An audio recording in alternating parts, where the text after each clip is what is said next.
Welcome to Mental Models Daily, where we explore one mental model each day to help you elevate your daily decision-making. Today, we're diving into a fascinating dichotomy that shapes our interactions: social norms versus market norms. Social norms and market norms are two distinct sets of rules that govern our behavior in different contexts. Social norms are the unwritten rules that guide our behavior in social situations, often based on cultural expectations and reciprocity. Market norms, on the other hand, are the explicit rules of economic exchanges, typically involving money and contracts. It's like we're constantly switching between two different operating systems in our daily lives. Think of social norms as the warm, fuzzy guidelines that govern friendships and communities. They're based on reciprocity, goodwill, and implicit understanding. Market norms, in contrast, are the cold, hard rules of business transactions. They're explicit, often contractual, and usually involve monetary exchange. It's like the difference between helping a friend move house and hiring a moving company. Let's consider an example. Imagine you're at a friend's house for dinner. If you offer to pay for the meal, you might inadvertently offend your host by shifting the interaction from the realm of social norms to market norms. It's like trying to play chess on a checkers board. The rules simply don't align. In the business world, understanding the interplay between social and market norms can be crucial.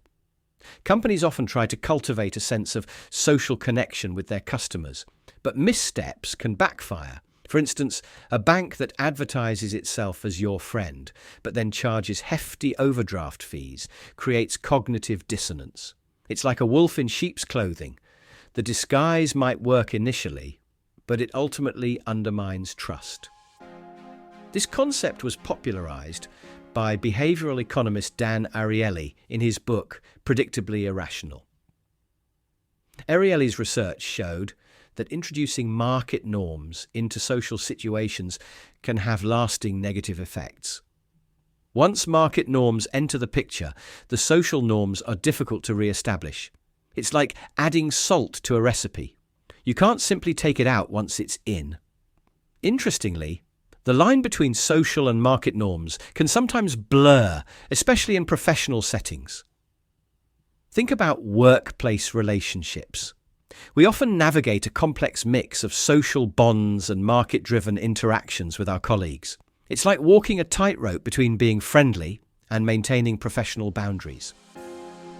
So, how can we apply the social norms versus market norms model in our daily lives? Firstly, in personal relationships, it reminds us to be cautious about introducing market norms into social situations. Offering to pay a friend for a favor might seem generous, but it could potentially damage the relationship by shifting it from a social to a market interaction. It's like trying to quantify the unquantifiable. Some things are valuable precisely because they're not for sale. Secondly, in professional settings, understanding this dichotomy can help us navigate complex interpersonal dynamics. Recognizing when to operate under social norms, like team bonding activities, and when to invoke market norms, like salary negotiations, can lead to more harmonious and productive work environments. It's like being bilingual, knowing which language to speak in which context. Lastly, for businesses and organizations, this model offers valuable insights into customer relationships.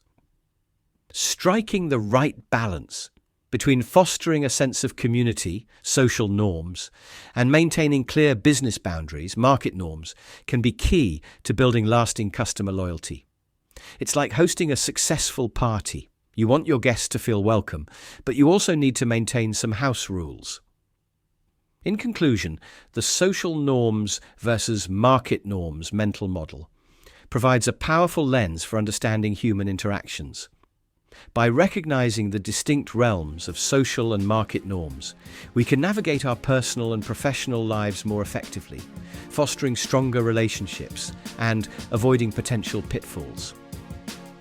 Thank you for joining me today on Mental Models Daily. I hope this exploration of social norms versus market norms hasn't left you feeling like every interaction is a complex negotiation. Remember, most of us navigate these waters intuitively every day.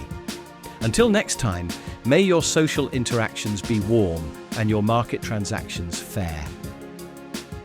For more mental models, please visit mentalmodelsdaily.com or find us on X or Instagram. Our podcast music was provided by the Podcast Host.com and Alitu, the podcast maker. Find your own free podcast music over at thepodcasthost.com or at Free Music.